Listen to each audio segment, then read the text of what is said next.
This is Shashank Bengali from McClatchy Newspapers.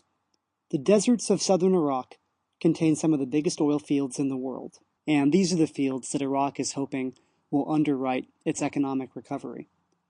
I recently visited the town of Basra in the south of Iraq, the hub of the oil sector in this country, and there's just a tremendous amount of activity going on. When you fly in, you can see big dark plumes of smoke filling the sky, where oil companies have been flaring natural gas from their oil fields. Last month, the Iraqi oil ministry said that it reached 2.7 million barrels of oil production in a day, which was the highest level it's reached since the 2003 U.S. military invasion.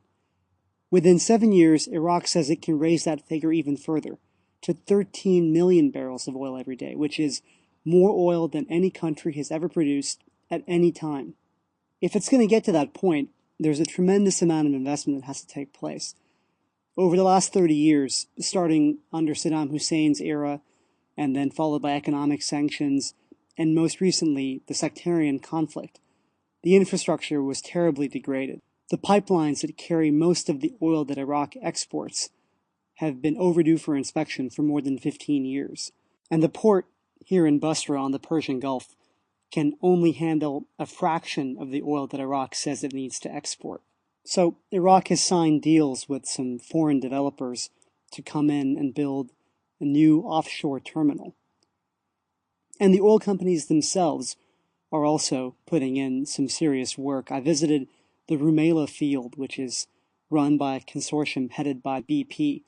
And there, BP has brought in thousands of workers over the past year, started to build the new headquarters, and they've drilled dozens of wells to develop this field.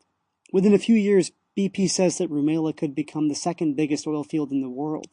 Of course, for the sector to continue to grow, security and political stability in Iraq have to be maintained.